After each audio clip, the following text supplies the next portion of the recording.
And welcome to our webinar on the upcoming changes to charity law and how your trustees and senior management might be affected.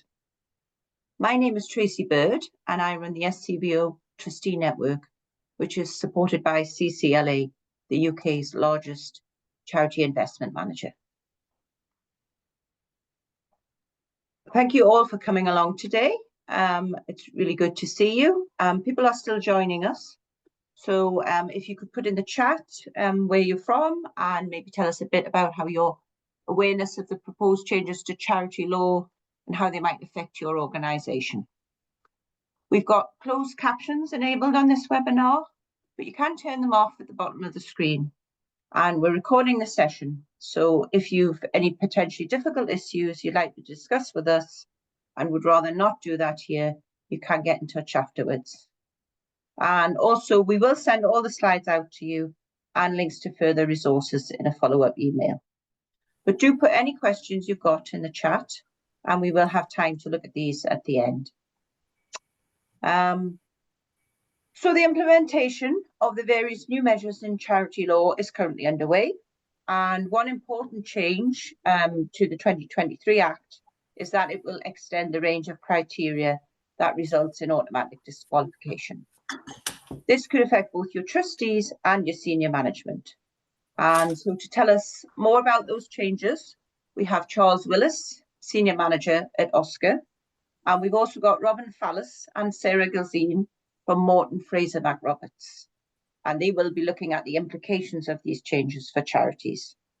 Robin and Sarah's firm have supported SCBO members for many years as part of our free legal advice service.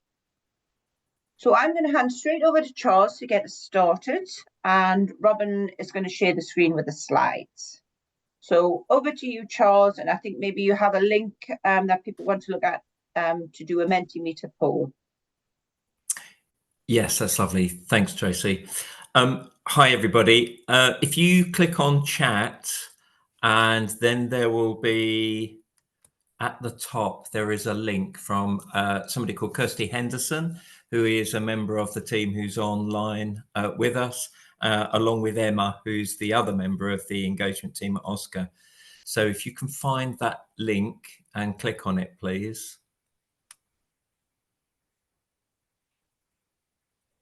Perhaps a thumbs up if everybody can give us a thumbs up if they've done that, and then we can sort of talk through what needs to be done. Kirsty, would you like to talk through what needs to be done, or are you happy for me to do that?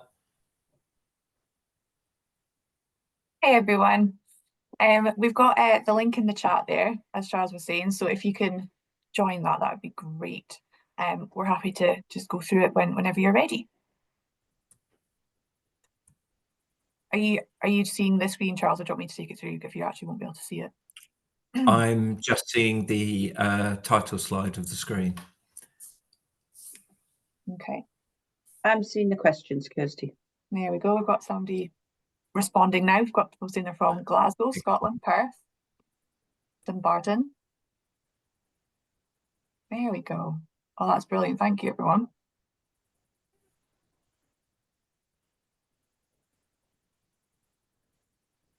Excellent. We'll leave you guys to pop that in just for a wee second. We're gathering this information basically so we can work out where we've missed. So we're asking every group that we meet where they're from, kind of what kind of charity they're from, how big their charity is, and what kind of activities that they're doing, just so we can make sure that we're informing absolutely everyone about the changes that are coming up. Yeah, a couple of people asking about a code to join Menti, and Emma has put that code in the chat. It is 12774627. Brilliant, thank you, Tracy. Great. And thanks, Emma. We'll pop to the next one. You can always go back on the screen yourself if you've not been able to pop it in yourself. But we've got the next question is, what size is your charity by income? If you don't know, just best possible guess. We're asking this question to identify basically how big your charities are, because mostly what we're finding is we're not reaching the really small ones. So we're trying to gauge what size you are, so that we can do more targeted communications in the new year.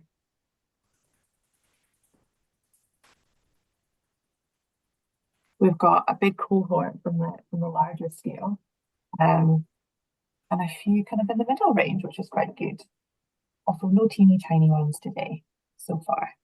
If you're over the 250 mark, just to select that one, and you can pop something in the chat. That's brilliant, thank you. Okay, we'll pop on to the next one. So this is asking which category best reflects your charity. So this is really your charitable purposes. There is kind of like a few missing off there, so we've integrated into the other activities. So if you can't see one that best reflects you, you can pop in other and just pop it in the chat if you're comfortable, to let us know what kind of activity you guys do. I've got quite a good spread.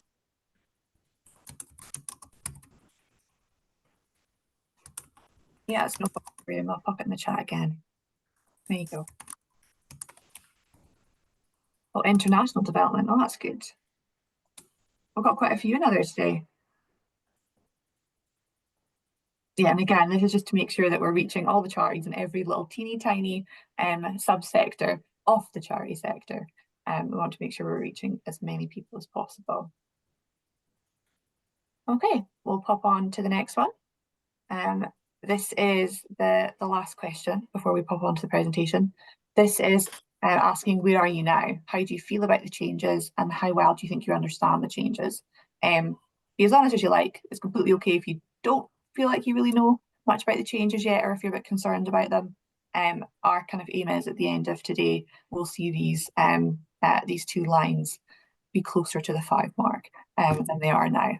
So if we do our job, we should be seeing these numbers increase. And if not, you know, we'll do something about that. But I can't imagine Charles will fail us here.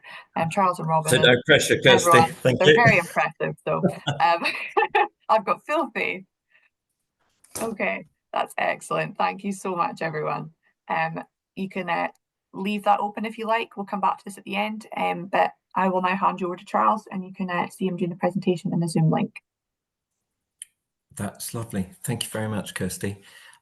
Robin, would you like to move on, please?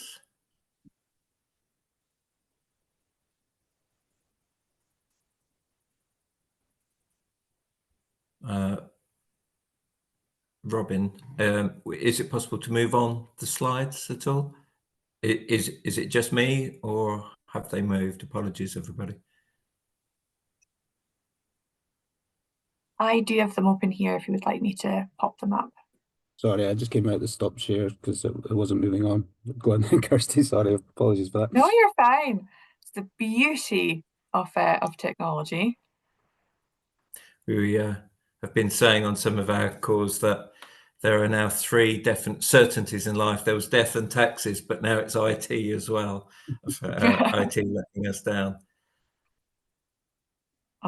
We'll always do that. Yeah, so lovely.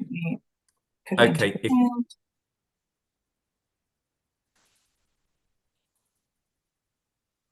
I'll pop the notes off. I don't know why that's come up.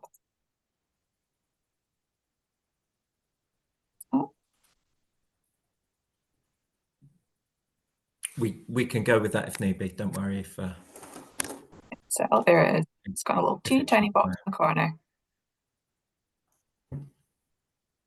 The button is not working.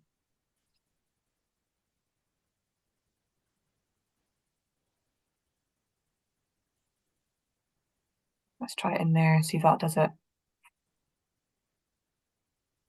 Yeah. If need be, we can just go with that. That's fine for me. Okay, I'll see if I can make it a wee bit bigger at least. Oh, the button's highlighting again now.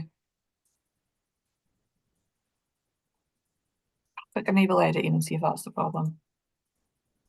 As I say, while we're getting sorted, just put in the chat where you're from, because we're really interested in that, and if there are any particular issues that you would like to see covered, or any questions or anything like that. I think I've had what problem you had earlier, Tracy, is it is actually doing it, but it's doing it on a different screen. Yes, I was on two screens. That's why it didn't work. Unplug my magic second screen. And there we go. Is that working for you now? It is, yes, we can see that. Thanks. So just need to move on to the next. That's it. Brilliant. We're away. Yes. So, On the trials. thank you. So the reason why the law was updated is that it is now 18 years old, and it's remained largely unchanged since it was first enacted. And there have been lots of practical improvements that we've suggested to the Scottish Government, where small tweaks in the law could actually make a big difference. And some of those are just that the original act could have been worded slightly better, or things have just moved on. So, for example, we used to receive over 90% of our submissions in paper format 18 years ago, and now we receive over 90% of our submissions in electronic format and very, very few on paper format.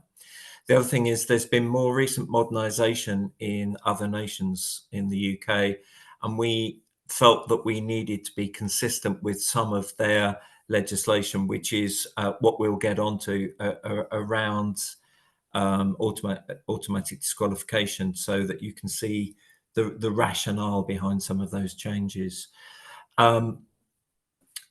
Could you just move on one for me, please, Kirsty?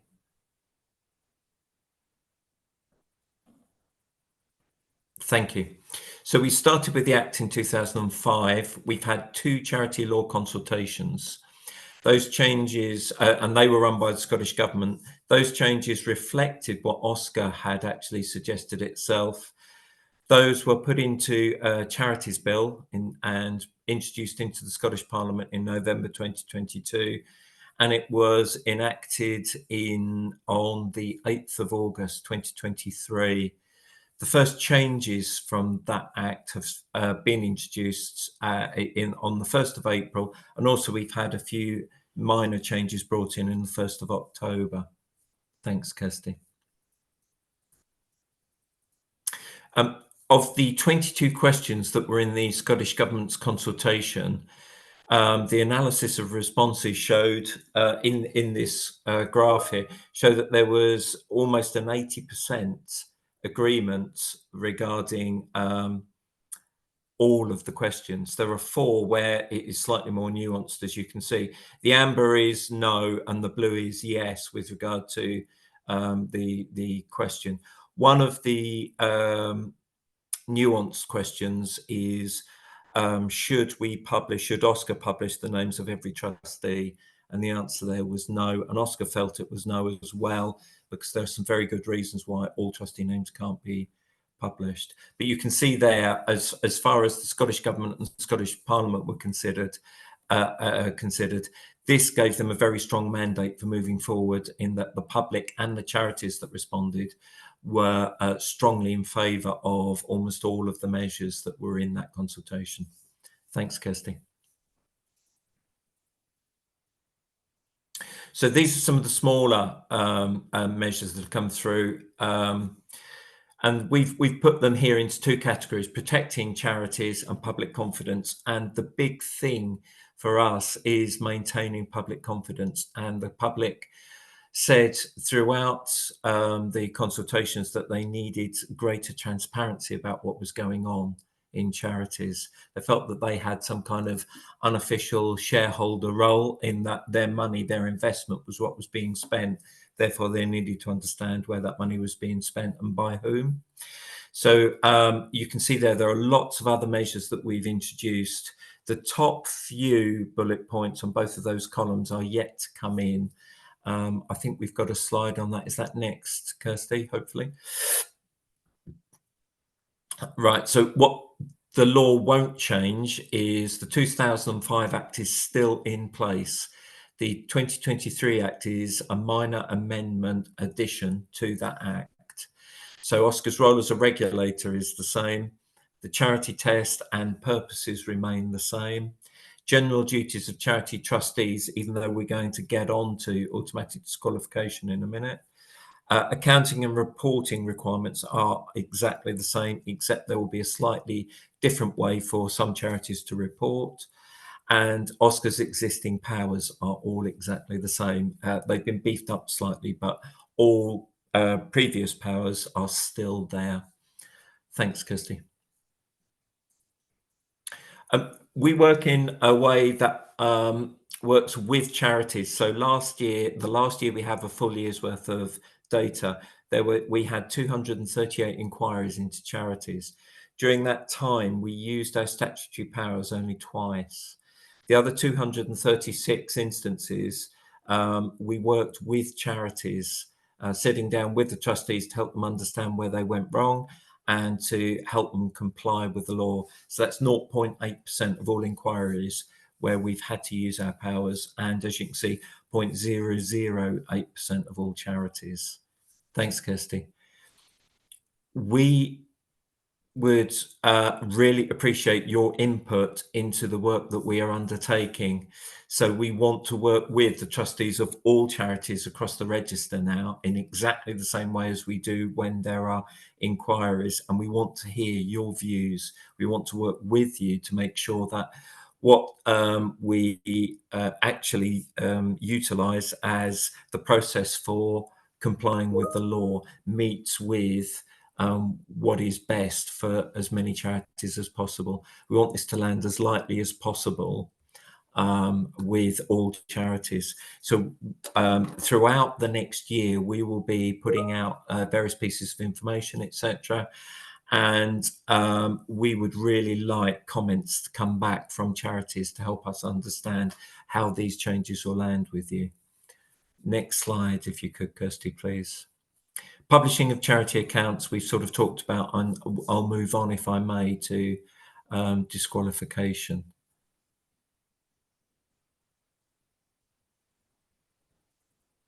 So charity trustees, there are two things we need to do, and this sort of supports what we're talking about here. We have been told that we must hold a database of details on every charity trustee. This is for our internal use only, so that we can identify an individual who's a trustee of a particular charity. We won't use this for any other purpose other than finding people we need to engage with. We found out that through work behind the scenes that if we record 3 pieces of personal data, we have a 1 in 1 million chance of misidentifying an individual. So what we've done is we feel that those three pieces of data will be just about right in that balance between storing too much personal data for individuals and being able to access the right individual.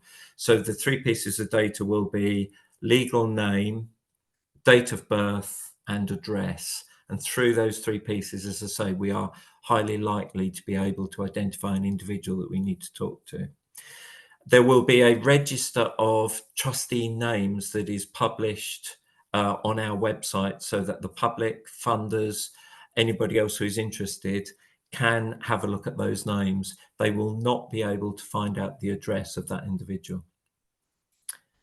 There is dispensation there as well, where there is a risk to personal safety or the security of premises. So if somebody has received threats, if somebody has anything in their personal life where they are cannot publish their address, then we will take all of that information into consideration before their name is published on the register. Thanks, Kirsty. So automatic disqualification, and apologies, we finally got there, but some of that information supports why we are here talking about this. So the 2005 Act already includes all of the criteria that are in the left-hand column there under current. So dishonesty offences, being disqualified as a director, being an undischarged bankrupt, or having a protected trust deed, being removed as a trustee by the court, or removed as a trustee by the Charity Commission. Now, following work across the rest of the UK, there are new criteria that are used in the rest of the UK, and they are the ones in the new column that you can see. And we felt that we need really to be consistent with the rest of the UK, because otherwise we can find that those that are unable to be trustees in the rest of the UK can still apply in Scotland, and there was no sort of automatic disqualification. So we could have people who were convicted of bribery or under the proceeds of crime legislation, who'd perverted the course of justice, who were convicted terrorists, who were guilty of misconduct or negligence as a public official, disobedient with an order of the court, or were on the sexual offences register. And we felt that we had to be consistent with the rest of the UK to make sure that the regulatory framework across the whole of the UK was equally robust. So now all of those new criteria will come in to force. But as you can see, all of them are what we would call very practical, very common sense reasons to disqualify somebody. Charles, just before you move on, there's a question there that at the bottom, removed as a trustee by the Charity Commission is current Yes. automatic disqualification. Yes. That is the Charity Commission, not OSCR, or is it both? It would be both, but that is in particular. So one of the criteria we would use is that they're removed by the Charity Commission, which is in another regulatory area, but we would also include those in our criteria. That was in the 2005 Act. So it said that we could remove them, definitely, but if they had been removed by England and Wales, then they were also unable to be a trustee in Scotland. Thank you, Kirsty. So we're looking at what the impact assessment is for that, and the numbers here under the three main criteria there are for the number of people who have either been convicted or have become bankrupt, or who have taken out a protected trust deed in Scotland in 1 year. We think that we have approximately 180,000 trustees in Scotland, and those figures, when being calculated across that 180,000, would suggest that approximately 1,000 people per year will be automatically disqualified by those three criteria. What I would suggest is that this is where data is dangerous, because if somebody is waiting to be convicted, to be taken through the judicial process, they're not likely to become a trustee, or if they are bankrupt or have a protected trust deed, they're also unlikely to apply. So we feel that the approximate 1,000 person figure is incredibly high. It's not a representative sample of those people who would typically become a trustee. Thanks, Kirsty. There is an extension to automatic disqualification, and this is one of the key areas. We are looking at, again, standardizing this particular measure within the Act across the rest of the UK. So England and Wales have a thing about people undertaking a senior management function, and we are now being told that we must also introduce this measure. So we are, at the minute, we're trying to think about what is a senior management function. What does that actually mean? So we've tried to define it, and there are two particular cases here, the two rows with the coloured blocks. So if somebody's role relates to the management of a charity and they are accountable only to charity trustees, then those criteria for automatic disqualification will apply to them. The second one is slightly more nefarious, and we are still in discussions within OSCR about the word control in this first box here, involving control over money. So if somebody's role involves control over money, and they're either accountable to a senior manager or they're accountable solely to charity trustees, then they mustn't meet the criteria for automatic disqualification. Now, the conversation within OSCR is what control over money means. Is it the person who is the second signatory on the checks? Is it somebody who physically collects the money? So if they are maintaining a community hall, is it the person who actually takes the money on the door? And we are at the minute minded to focus solely on those who are whose role it is to determine the future direction of the spending of that money. So what the charity is doing in the years ahead, what particular areas they will focus on, they will be the people who will be deemed to be in control over money. So it's very easy for us to say anybody with chief finance officer or chief executive in their title will fall under these criteria. But anybody who's further down within the charity, say a finance manager, we will need to understand what level of control that person has over the finances. Excuse me, 1 minute. Apologies. So we're looking at, as I say, we're still trying to work out exactly what that means, control over money. And we're also looking at what remedies are available for somebody who now finds themselves automatically disqualified from holding their post. So we are looking at whether there can be a discussion between the charity and that individual to remove a key part of their role that involves the control over money and enables them to undertake a role within that charity until their conviction is spent or their protected trust deed has expired. Protected trust deed's gone for about 4 years. So after 4 years, we are looking at whether there is potential for that individual to come back into their original role. Now, this will involve discussions with the HR teams or advisors within a charity, with the trustees or senior management, to ensure that that change can be facilitated within the charity. So that's going to be quite a difficult conversation. And one of the reasons why we're coming out now with this information before it's fully worked out is to enable people to think about that, to identify people who may become subject to those criteria, and also to start those conversations with individuals within charities so that a process can be gone through before this comes into law. Thanks, Kirsty.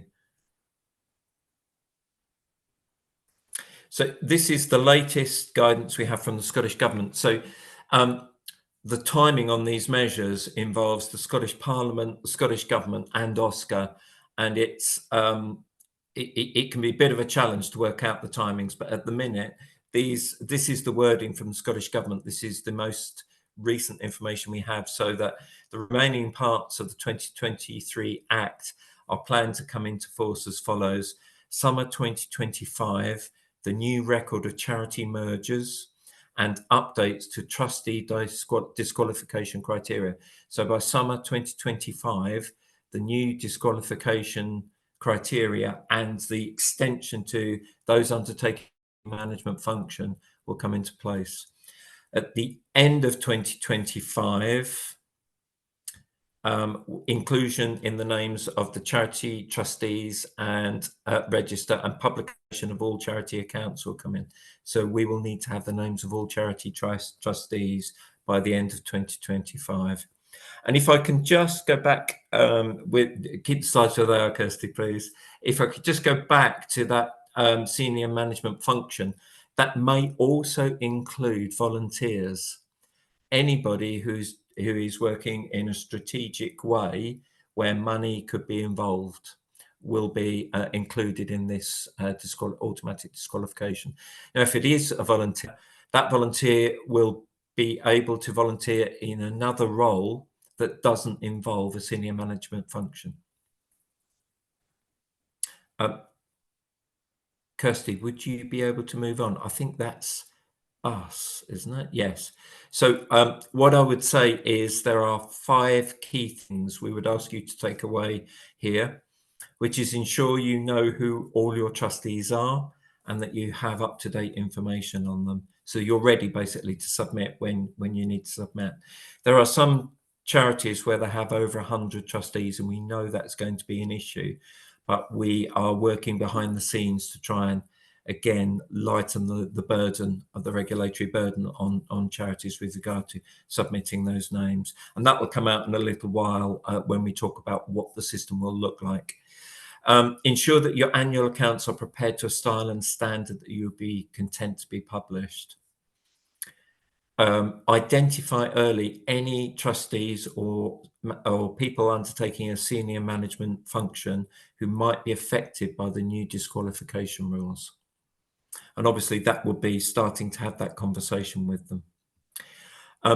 Update your own governance materials. And I think, Robin, you'll talk more about that in a little while. And the most important one will be to keep a watch for new OSCR guidance and updates online and via email.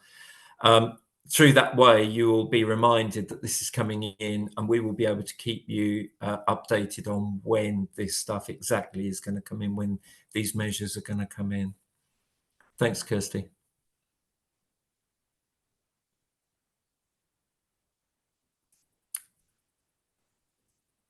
So would you want questions at the end? Questions. Yeah, there's a few questions, Charles, but I think Robin might be covering some of them in his presentation. Brilliant. And what we haven't covered, we'll go to at the end. So over to you, Robin. Thank you. Thank you. I think you can all hear me. Sorry for my little IT glitch at the start of today. My name is Robin Fallis. I'm a charity lawyer, part of the Charity Law Subcommittee. So just sitting against Charles's initial comments, just for context, absolutely the 2023 Act was about improving the regulatory toolkit for OSCR. In some instances, that's bringing it into line with England and Wales. In some instances, there's sharing between the two regulators as to good practice, and it's really pulling in that good practice so that there's better transparency across the sector, and OSCR has the tools that it needs for what it does. So again, it's those little, if you like, improvements, tweaks to the 2005 Act, as Charles had said.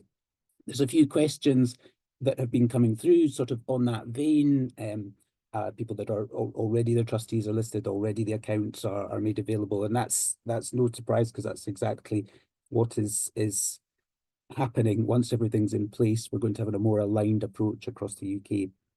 But back to what we're talking about right now, which is the automatic disqualification. I'm going to come in at a sort of practical context. What does this mean? And you'll be pleased to hear that it doesn't mean a big change in a number of ways. So if we go on to the next slide, I've got a summary of the key points, which should chime with what Charles has already said. So what we have, the 2023 Act, and sections 4 to 6 of that deal with automatic disqualification, and they amend section 69, which is the pre-existing provision on that. So it's largely an extension. Charles went through the different offences that are now caught, which are set out in section 4, the approach to bankruptcy and arrangements, which is section 5. The key bit is, and Charles has already laid the basis for that we're pulling in the senior management, not just the trustees, into what the 2005 Act is dealing with. That is an alignment to England and Wales and what happens there. More on that in a little bit. And importantly, people are starting to ask you the questions: who's responsible for this? Who's got the responsibility to draw this out, to deal with this? And I'd really like to put up front that it's the individual who is automatically disqualified that is first and foremost responsible, because it's actually an offence to hold a position whilst disqualified. That's the existing position. It's under section 70 of the Act, and without being scary, it's sort of 6 months to 2 years imprisonment and 5,000 to unlimited fine if you hold a position when you're automatically disqualified. That's not new. It's the basis of disqualification which is new. And so point is, it's the onus on the affected individual trustee ultimately to deal with it. But I think the thrust of the question that came up in the chat was, well, yeah, who's responsible other than that? And yes, trustee duties under Section 66 of the 2005 Act, which remains unchanged under these changes, they need to ensure, amongst other things, compliance with legislation and compliance with OSCR, and they also need to act in the interests of the charity, and evidently ensuring compliance also comes in there.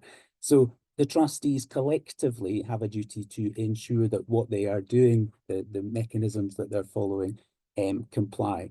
But let's just take that as a big theme. The onus is on individual trustees because of those individual sanctions against them, but also the trustee duties in terms of collective responsibility. Pick up on a couple of things on the right-hand side of this slide.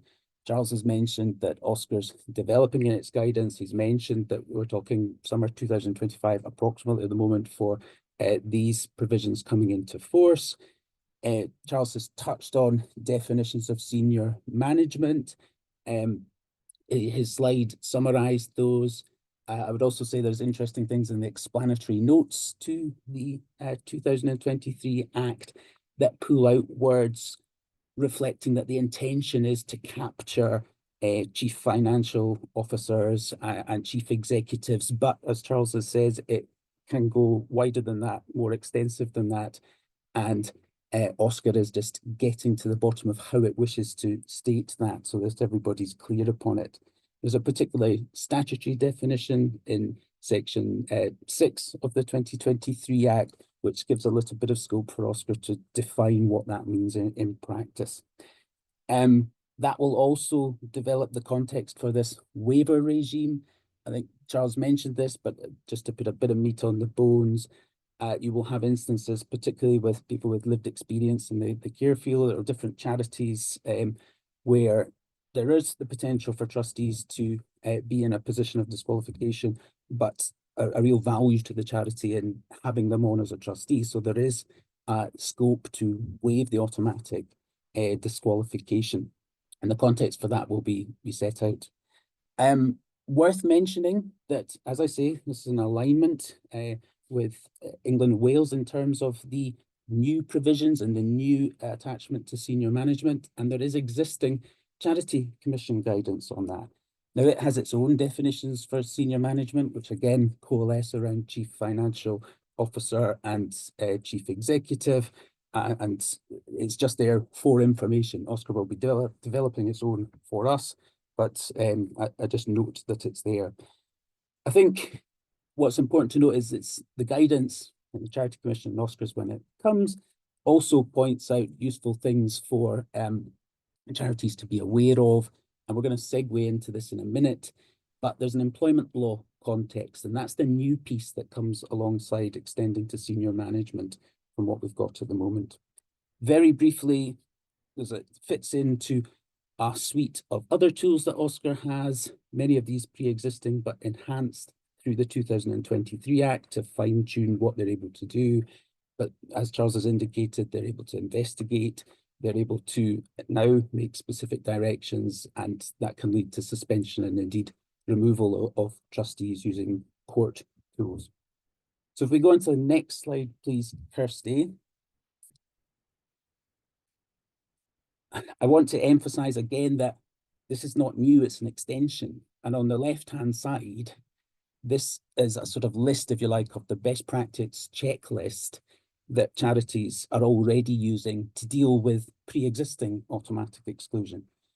A number of you, I think we confirmed that we've got a few of the larger or medium-sized charities on this call, will have a form of trustee recruitment process, forms of trustee induction packs, and between them, they will usually eke out, you know, are you subject to any of these automatic disqualifications? And the person confirms no, and the trustees have an assurance that in pulling that person on, there's no issue from their perspective. And I remember, it's largely on the individual, but also that collective responsibility of the trustees. It's pretty much standard for constitutions in various different forms to note that the automatic exclusion basis is clearly a basis for removal under the Constitution. And in some charities, alongside, for example, revamping conflict of interests, they will annually just get trustees to confirm that also no automatic exclusions apply. And linking into that, we have code of conducts, which will put forward the importance of trustees being open and transparent, and in that instance, putting an onus on them to be forthcoming and say if a circumstance arises, and let the other charity trustees know about that. So if we move to the right-hand side, and taking of that theme of this is not new, it's an extension, what are we going to see? I think we're going to see largely what's on the left-hand side of this slide, updated where it needs to be updated to take account of those additional areas, updated to take more importantly, updated to have a think about what's going to happen relevant to senior management, because it extends into employment of new or replacement senior managers, senior financial individuals, and it, in some instances, it will touch on, or it may touch on, existing senior management. Now, remember the numbers game, the numbers is probably fairly small, so there's a proportionality context to all of this. Given that we've got medium-sized charities largely on this call, it's likely to be relevant to all of you. You're likely to be in this area of having at least some of the elements on the left-hand side of the slide. But yeah, those are the sort of key points I wanted to emphasize that build on what Charles had already set out. And now, quite importantly, I think I've laid the ground for it. I want to pass over to my colleague Sarah, who's going to add in a little bit about the employment law considerations. Because I mentioned the Charity Commission guidance, the Charity Commission guidance pulls in the importance of considering the employment implications of, for example, needing to say change someone's role potentially, or potentially need to think about whether you are needing to let somebody go because of them coming into the realms of one of the automatic exclusions for one reason or another. So I shall pass you to my colleague Sarah to pick up the baton. Thank you.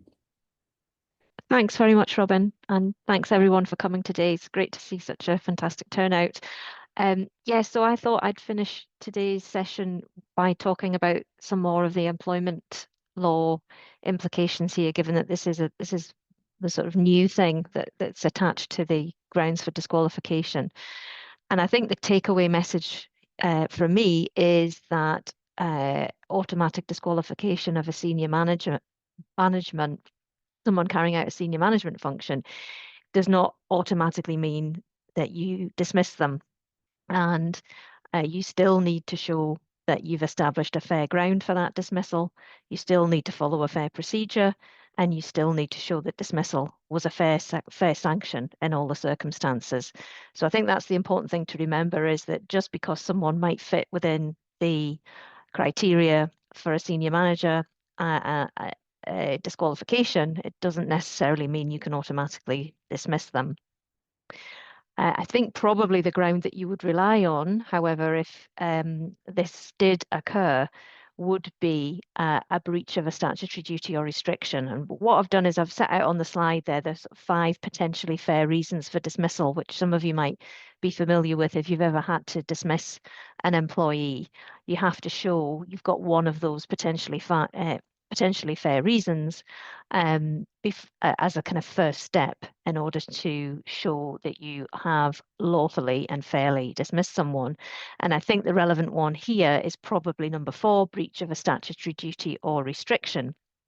But again, you need to show that you have reasonable grounds for believing that that person is in breach, that it would be a breach of a statutory restriction if you continued to employ them. So it has to be evidence-based, and you shouldn't be making any assumptions about whether they fit within the category or not. You need to satisfy yourself that you've got good evidence that they do indeed fall within one of the categories in the legislation. And the second thing you need to do is act reasonably in all the circumstances. So what on earth does that mean? That's obviously a fairly wide requirement. And on the next slide, I've set out the sort of two main things that you need to show that you act reasonably if this situation arises.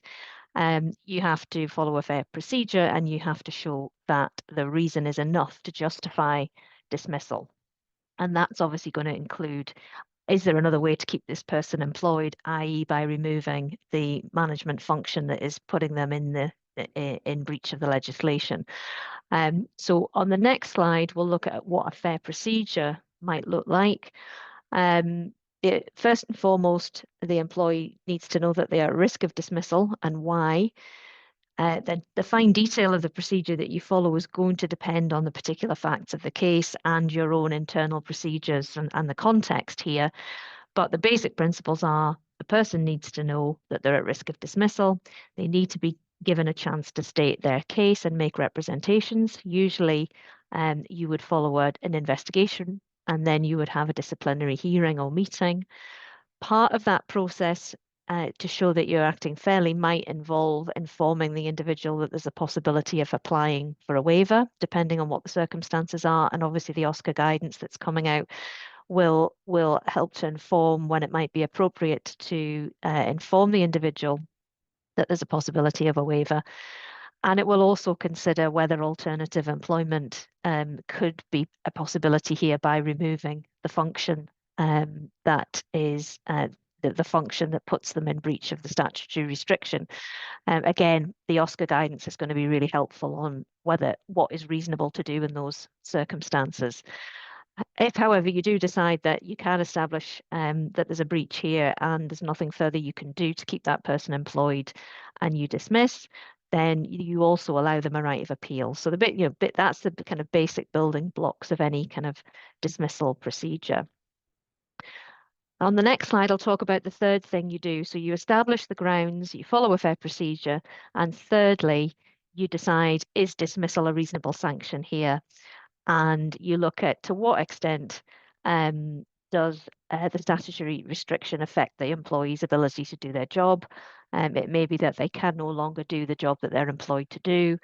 How long is that statutory restriction going to last? And Charles and Robin have already touched on, can you remove those duties while the trust deed expires or the conviction is spent? It might not be reasonable to do that in the circumstances. You need to look at the particular facts of the case that you're dealing with.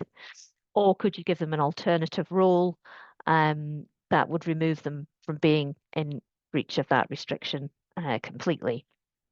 Okay, just moving on to another ground that you might that might be relevant here, and I think is likely to come up, and that's what's called some other substantial reason.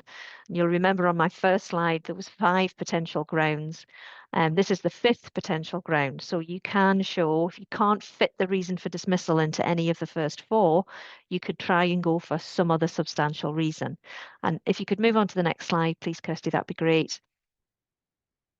And this might be where you say, well, we're not sure about whether there's a breach of the statutory restriction here, but we think there's a reputational risk to the charity, or we've completely lost trust and confidence in the person. And I would urge caution to kind of go down this very general route, because tribunals really don't like organisations trying to use reputational risk or loss of trust and confidence if actually there's another underlying reason for the dismissal, which might actually be the person's conduct or the fact that they're in breach of a statutory restriction. So I would only be looking at something like reputational risk or loss of trust and confidence in very exceptional circumstances. You'd still need to follow the same 3 things that I've said before: establish what the reason is, follow a fair procedure, decide that dismissal is actually a fair sanction in all the circumstances, and consider alternative employment. But if you decide you are going to rely on reputational risk or loss of trust and confidence, you need actual evidence of that. It's not just an assumption that it's going to be bad for the charity. You need some good evidence that you have lost trust and there is no way of rebuilding that trust. or that the charity is at serious risk of harm in terms of reputation, damage in relations with service users, etc., etc. So it's quite a high threshold for employers to reach, and particularly so if you're in the realms of allegations or charges. So let's say somebody is charged with one of the offences that would automatically disqualify them, or there's rumours that they are having an issue of that nature. Again, urge caution there before you went down a dismissal route, trying to say that this is a reputational risk or a loss of trust, because tribunals are very aware of someone's presumption of innocence, and if they're not actually convicted, then you'll need very good evidence that they are guilty of the particular charge to justify a dismissal. So I urge caution around that, and probably the way to go is to suspend someone if they're subject to criminal investigation that impacts on their role and they can't carry out their role while that's being carried out. Okay, so just to finish off then, what can you do in relation to taking some practical steps on the employment side? I think both Robin and Charles have already said that you might want to think about which roles are relevant here, identify the senior management roles that the new regime will apply to, and let those employees know that this is coming in and what the implications for their role is. I think you should be looking at your contracts of employment to include reference to possible termination on these grounds. Clearly, it's not an automatic dismissal if the ground is established, but you do need to have that in your contract of employment to avoid any issue of breach of contract if someone ends up being dismissed. Particularly if they've got a long notice period. And I would say that you may not need to amend existing contracts of employment, so your existing chief executive's contract may not need amending as long as they're informed that the regime is coming in. But if they, for instance, have a particularly long notice period, you might want to think about making some amendment there to make it clear that they need to inform you if there's any issue, any allegation or charge made for one of those offences that we've seen on the slide. And also to inform you if they are then convicted, because you don't want to end up with having to pay someone a particularly long notice period in these circumstances. Code of conduct might be relevant here. Robin's already touched on codes of conduct for trustees. Do you have a staff code of conduct that could be updated to include those in a senior management role and the new offences? Could you introduce something in your contracts about there being a duty to disclose as well? Update your disciplinary policy to show what sort of procedure you would follow if one of the disqualification occasions occurred, and also recruitment as well. I haven't put recruitment on the slide, but that's clearly another issue. If you are recruiting a senior manager, then you want to try and establish at an early stage whether there would be an issue with automatic disqualification before they join the charity. So very happy to take any questions on that. Thank you, Sarah and Charles and Robin. That was great, very informative. We've got a really lively chat going on, so I'll get to the questions. But just before that, I'll take the opportunity to do a plug for SCVO's legal advice service, which is open to our members with an income of less than £500,000. So if you've got any thorny governance questions, I can give them to Robin. And then we also have an HR service, and Sarah's firm will be part of that. So again, if you've got any questions relating to the employment side of this, do come our way. So first one, I'm going to go back in the chat, do the first one, and Charlotte from Cyrenians had asked, they've got quite a few colleagues with senior management in the title, and they'll have budget controls of their department, but they're not really senior leadership as in directors. So would this apply to them? I don't know who would answer that. Charles? I'll have to go for my. This is the sticky point at the minute. So we had a question in a previous event where somebody said the role that an individual was undertaking was operational, but they attended board meetings. So my question would be, so why are they there at the board meeting, and rather than just assume they have an operational role? And just because somebody has manager in the title doesn't mean they undertake that senior management function. And I don't mean to belittle anybody with manager in their title, but so we really need to understand what the function of each of those individuals is. And we may find that in a large charity where you have several senior managers or finance managers, that some fall within the criteria and some don't, just purely because of their roles. If there is any kind of advice being given to the board, directly to the board, or to somebody who reports directly to the board, then that person may fall within these criteria. And all I can say is just watch our guidance when it comes out. We're still working our way through exactly what that means. So that's where we're at the minute. It's not the title. Please don't go by the title itself. It is to do with the function. What I would suggest, what you could do, and again, this is opening up a whole can of worms. Sorry, Sarah, this sort of touches on what you were talking about. But would it be possible for a couple of individuals to do all of the reporting to the board, and other individuals within there to do a lot more of the sort of the more basic work, which would then take them out of this criteria if there was an issue? Can you move those functions around within that group of managers or senior managers within the finance team? Thank you. There was a question from Julie Christie, and it's with regard to the trustee database and the Charity Commission. So I don't know whether you quickly want to answer that one. They're a cross-border charity, and obviously the names of trustees are already on the Charity Commission register. Yes. What's that space for that one? That's a very complicated answer. And at the minute, a lot of the detail isn't there, but we would be looking to using the lead regulator model, which we use anyway, where normally there is a report only to one regulator. So we'd be looking to do that, but we can't guarantee that just yet. Okay. And I think we've answered this one. It is the responsibility of the individual to understand that they're automatically disqualified. Yes. So I think we've answered that. I would say, sorry, just on that, and again, I'm the least qualified on this call to answer this question, but I understand that anybody who's convicted of the key criteria there will be written to explain when their conviction is spent. I'm looking, just in case I got that wrong, so that an individual will know the date when they would be able to become a trustee again. Yeah. Do you want to come in on that, Robin, at all, or Sarah?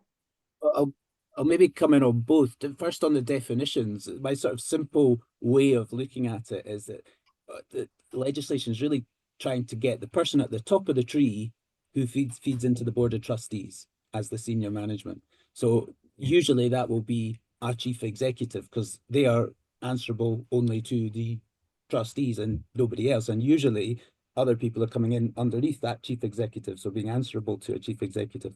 But there are some structures, ways of working, as people have indicated, where maybe people are feeding directly into boards, and no doubt Oscar's guidance will elaborate on that. But that's the sort of simple Janet and John way of seeing how the legislation approaches it. And similarly on the finance point, they're really trying to capture the person that's at the top of the tree on finance and financial controls, but recognizing that sometimes that person is feeding into the chief executive above them. So they're not the top of the tree in terms of feeding into the board.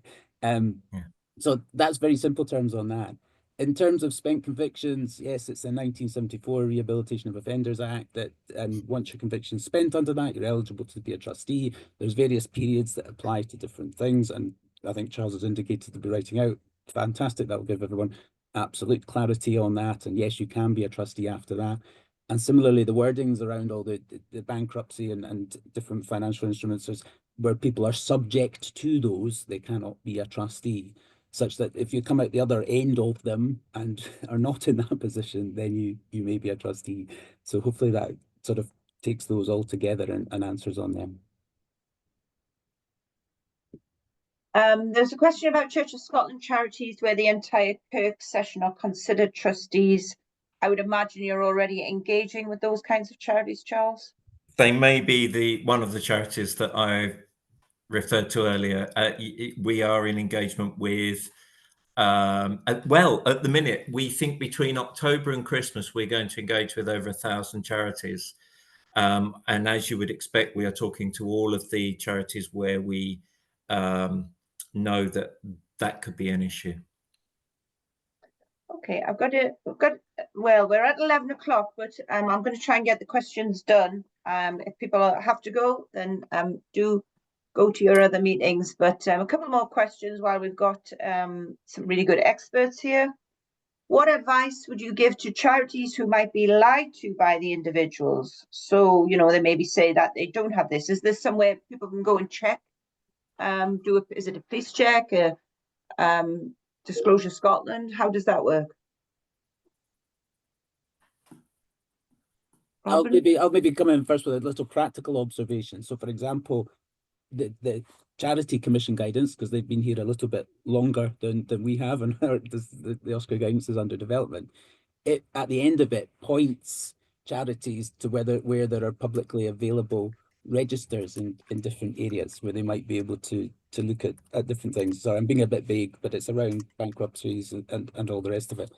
To a degree, if somebody is hell-bent on lying to you and also understands the implications of Section 70, it's a bigger risk for them than it is for the trustees.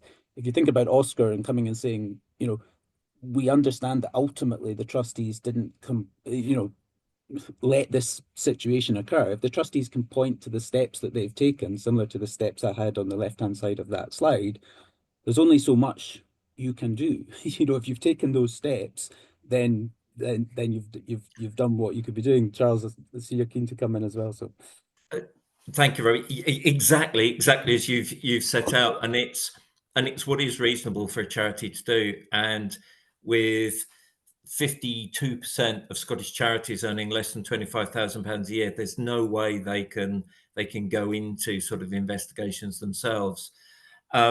So we would rely solely on the individual with regard to that. So we wouldn't expect them to do anything else other than that. But there are changes also, and I'm looking to Robin or Sarah for this, changes also in the security checks that you do, disclosure checks. So it'd be worth everybody on this call understanding what the new process is for disclosure checks. So if you are undertaking a regulated function or role, so if you're caring for individuals, etc., then you will need to have some kind of disclosure check. That's my understanding. There is new. Actually, we ran a webinar on this yesterday. So we will have a recording of that. That will go on our website. But Robin, do you want to add to that? Actually, no, if I'm honest, because I don't know if Sarah's still on the call, because she would be better placed to come in on that.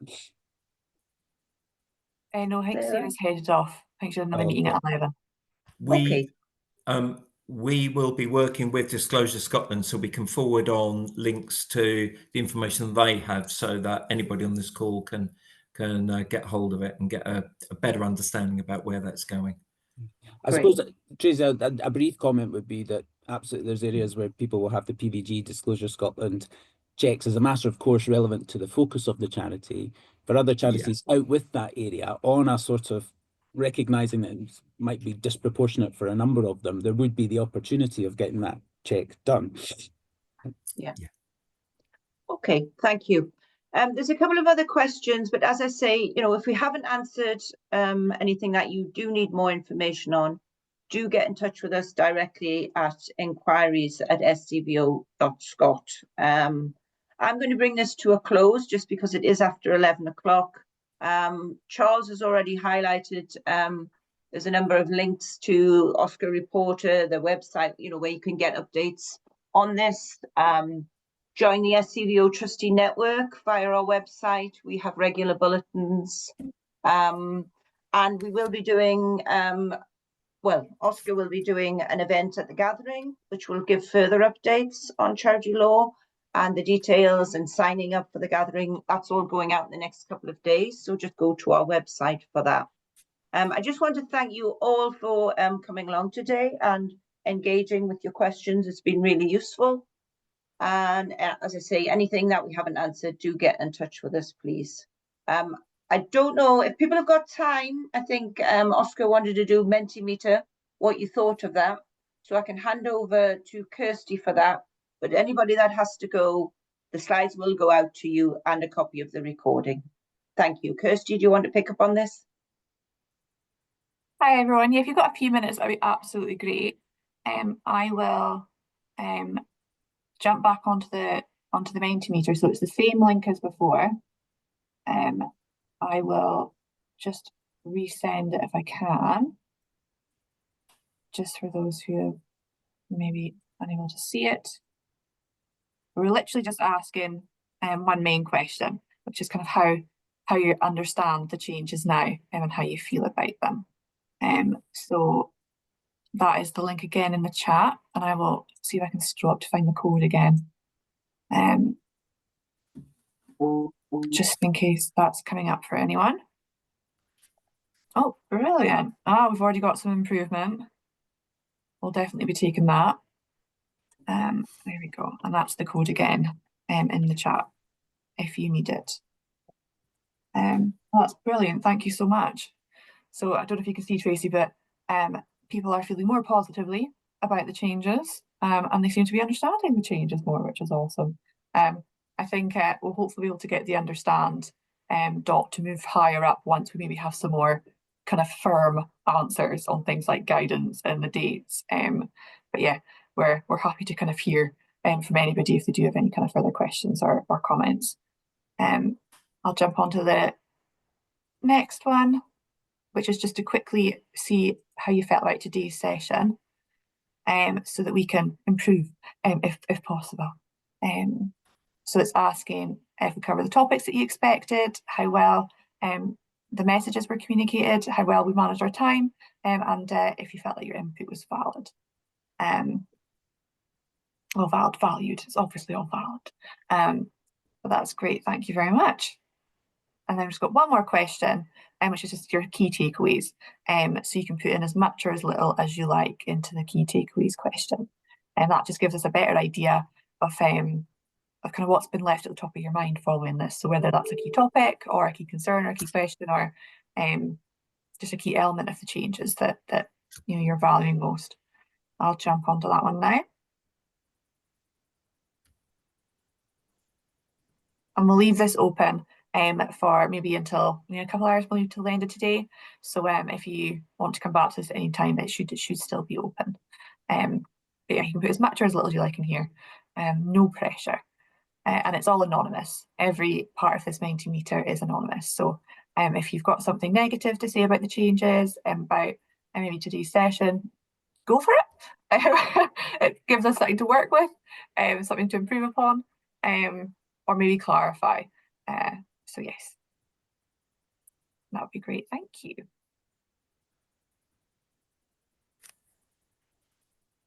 I've also popped a link into the chat from Volunteer Scotland's website on the updated information on the disclosures with the 2020 Disclosure Scotland Act update, just in reference to the earlier conversation for anybody who's interested.